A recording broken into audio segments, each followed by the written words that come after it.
নমস্কার বন্ধুরা, আমার নাম সুমনা। আজ আমি যে গল্পটা আপনাদের শোনাতে চলেছি সেটা কোনো বানানো গল্প নয়। এটা আমার জীবনের ডায়েরি থেকে ছিঁড়ে দেওয়া একটা নিষিদ্ধ অধ্যায়। আমরা সবাই ভাবি জীবনটা বোধহয় সাদা আর কালোই ভাগ করা, কিন্তু বিশ্বাস করুন জীবনের রং আসলে ধূসর। যেটাকে সমাজ পাপ বলে, পরিস্থিতির শিকার হয়ে সেটাই তখন একমাত্র আশ্রয় মনে হয়। গল্পটা শুরু করার আগে আপনাদের কাছে ছোট্ট একটা অনুরোধ। যারা এখনও আমাদের এই চ্যানেলটি সাবস্ক্রাইব করেননি তারা দয়া করে সাবস্ক্রাইব করে পাশের বেল আইকনটি বাজিয়ে দিন, যাতে আমার জীবনের এই গোপন কথাগুলো সবার আগে আপনার কানে পৌঁছায়। আমার বিয়ে হয়েছে আজ প্রায় ৫ বছর। স্বামী রাশেদ, পেশায় একজন কন্ট্রাক্টর। টাকার অভাব আমাদের সংসারে নেই, কিন্তু অভাব আছে সময়ের। বিয়ের প্রথম ১ বছর সব ঠিকঠাক ছিল, কিন্তু কাজের চাপে রাশেদ এখন আর আমাকে সময় দিতে পারে না। ও যখন রাতে বাড়ি ফেরে তখন ক্লান্তিতে ওর চোখ বুজে আসে। আমার শরীরের ক্ষুধা, মনের একাকিত্ব কোনোটাই ওর নজরে পড়ে না। একটা বিশাল ডুপ্লেক্স বাড়িতে আমি, রাশেদ আর আমার দেবর পলাশ থাকি। পলাশ আমার চেয়ে বয়সে ৩ বছরের ছোট। ও সবে মাস্টার্স শেষ করে চাকরির চেষ্টা করছে। বাড়িতে কাজের লোক আছে, কিন্তু মনের কথা বলার লোক নেই। দুপুরের অলস সময়গুলোতে আমি যখন বারান্দায় দাঁড়িয়ে থাকি, পলাশ তখন প্রায়ই আমার পাশে এসে দাঁড়াত। ওর সাথে আমার সম্পর্কটা ছিল বন্ধুর মতো। ও আমাকে ভাবি বলে ডাকলেও ওর চোখের দৃষ্টিতে আমি মাঝে মাঝে অন্য কিছু দেখতাম, কিন্তু আমি পাত্তা দিইনি, ভেবেছি বয়সের দোষ। কিন্তু সেই বর্ষণমুখর রাতটা আমাদের সব কিছু ওলটপালট করে দিল। সেদিন সকাল থেকেই আকাশ কালো করে মেঘ জমেছিল। রাশেদ আমাকে ফোন করে জানালো সাইটে একটা বড় ঝামেলা হয়েছে, আজ রাতেও ফিরতে পারবে না। মনটা খারাপ হয়ে গেল, কিন্তু অভ্যাসে পরিণত হয়ে গেছে এই অবহেলা। রাতে একা থাকতে হবে ভেবে ভয়ই লাগছিল, কারণ ইদানিং এলাকায় চুরির উপদ্রব বেড়েছে। সন্ধ্যা নামতেই শুরু হলো মুষলধারে বৃষ্টি। কারেন্ট চলে গেল সাথে সাথেই। পুরো এলাকা অন্ধকারে ডুবে আছে, শুধু জানালার কাঁচ বেয়ে গড়িয়ে পড়া বৃষ্টির শব্দ আর মাঝে মাঝে মেঘের গর্জন। আমি মোমবাতি জ্বালিয়ে ড্রয়িং রুমে বসেছিলাম। পলাশ নিজের ঘরে ছিল। হঠাৎ মনে হলো পলাশ তো বিকেলে ভিজে বাড়ি ফিরেছে, ওর হয়তো ঠান্ডা লাগতে পারে। একটা কফি বানিয়ে ওর ঘরে নিয়ে যাওয়ার কথা ভাবলাম। হাতে কফির মগ আর মোমবাতি নিয়ে আমি দোতলায় পলাশের ঘরের দিকে পা বাড়ালাম। দরজায় নক করতেই ভেতর থেকে কোনো সাড়া পেলাম না। দরজাটা আধ খোলা ছিল। আমি আস্তে করে ধাক্কা দিতেই দরজা খুলে গেল। মোমবাতির আলোয় যা দেখলাম তাতে আমার বুকের ভেতরটা ধক করে উঠল। পলাশ সবেমাত্র শার্টটা ছেড়েছে, ওর খালি গা। জিমের কসরত করা সুঠাম শরীরটা মোমবাতির আলোয় কেমন যেন চকচক করছে। আমাকে দেখেই ও চমকে উঠল, কিন্তু লজ্জা পেল না, উল্টে একটা মুচকি হাসি দিল। ভাবি, তুমি এসো। আমি চোখ নামিয়ে বললাম, কারেন্ট নেই, তাই ভাবলাম তোমার কফিটা দিয়ে আসি, আর একা ভয় করছিল নিচে। পলাশ এগিয়ে এলো আমার দিকে, হাত থেকে মোমবাতিটা নিয়ে টেবিলে রাখল। ঘরটা আবছা আলোয় মায়াবী হয়ে উঠল। ও বলল, ভয় পাওয়ার কি আছে ভাবি, আমি তো আছি।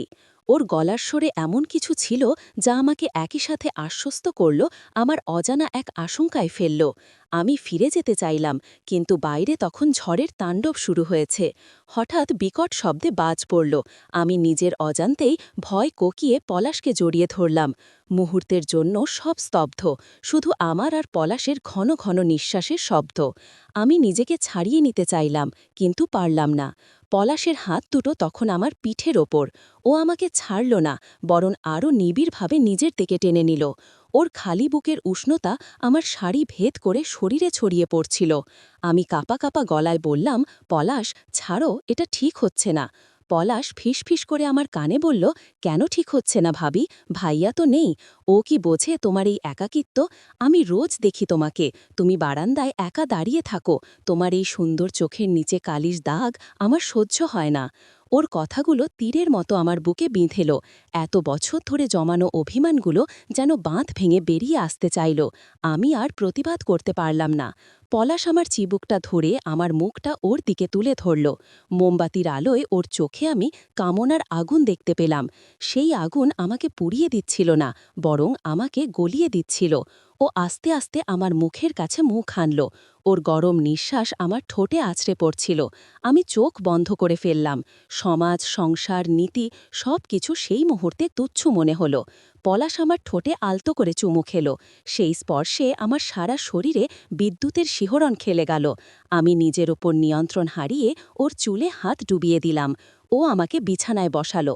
বাইরে বৃষ্টির তোড় বাড়ছে, আর ঘরের ভেতর আমাদের দুজনের উত্তাপ। পলাশ আমার শাড়ির আঁচলটা সরিয়ে দিল। আমি বাধা দিতে গেলাম, কিন্তু ও আমার হাতটা ধরে ফেলল। ওর চোখের দিকে তাকিয়ে আমি যেন সম্মোহিত হয়ে গেলাম। ও আমার কানের লতিতে মুখ ঘষতে ঘষতে বলল, আজকের রাতটা শুধু আমাদের, ভাবি, কেউ জানবে না। আমি তোমাকে সেই ভালোবাসা দেব যা তুমি গত 5 বছরে পাওনি। ওর বলিষ্ঠ হাত যখন আমার কোমরের ভাঁজে স্পর্শ করল, আমার মুখ দিয়ে অস্ফুট একটা গোঙানি বেরিয়ে এলো। ও আমাকে জাপটে ধরল। আমি অনুভব করলাম ওর শরীরের প্রতিটি পেশি টান টান হয়ে আছে। আমার শরীরটাও যেন ওর স্পর্শের জন্য তৃষ্ণার্থ ছিল। ও যখন আমার গলায় মুখ ডুবিয়ে দিল, আমি আর নিজেকে ধরে রাখতে পারলাম না। ওর পিঠের ওপর নখ বসিয়ে দিয়ে ওকে আরও কাছে টানলাম। আমাদের ছায়া দুটো দেওয়ালের ওপর একে অপরের সাথে মিশে একাকার হয়ে যাচ্ছিল। বাইরে ঝড় থামার কোনো লক্ষণ নেই, আর আমাদের মনের ঝড়ও তখন সব বাঁধ ভেঙে দিয়েছে। পলাশের স্পর্শে আমি ভুলে গিয়েছিলাম আমি কার স্ত্রী। আমি ভুলে গিয়েছিলাম আমার সামাজিক পরিচয়। আমি তখন শুধুই এক নারী, যে ভালোবাসার কাঙাল। সেই রাতে আর কারেন্ট আসেনি, আর সেই অন্ধকারে আমরা পার করেছি এক নিষিদ্ধ কিন্তু মধুরতম অধ্যায়। ভোরের আলো যখন ফুটল, তখন ঝড় থেমে গেছে। পলাশ আমার পাশে গভীর ঘুমে আচ্ছন্ন। আমি উঠে বারান্দায় গেলাম। ভোরের ঠান্ডা বাতাসে আমার হুঁশ ফিরল। আমি কি করলাম? অনুশোচনা কি হচ্ছিল? হয়তো, কিন্তু গতরাতের সেই সুখের স্মৃতিটুকু আমি কিছুতেই মুছতে পারছিলাম না। রাশেদ যখন দুপুরে বাড়ি ফিরল, আমি তখন স্বাভাবিক থাকার চেষ্টা করলাম, কিন্তু পলাশের সাথে চোখাচোখি হতেই ও দুষ্টু হাসি দিল। আমি বুঝলাম এই সম্পর্কের জাল থেকে আমি আর বের হতে পারব না। ব্ল্যাকমেইল নয়, ও আমাকে জয় করেছে আমার দুর্বল মুহূর্তে, আমার একাকিত্বকে পুঁজি করে। আর আমি হয়তো এই অবৈধ সম্পর্কের চোরাবালিতে জেনে শুনেই পা দিলাম। বন্ধুরা, গল্পটা এখানেই শেষ নয়, এটা তো কেবল শুরু। এরপর আমাদের মধ্যে কি হলো, কিভাবে একই ছাদের নিচে লুকিয়ে আমরা চালিয়ে গেলাম এই সম্পর্ক, তা জানতে চাইলে কমেন্ট করুন।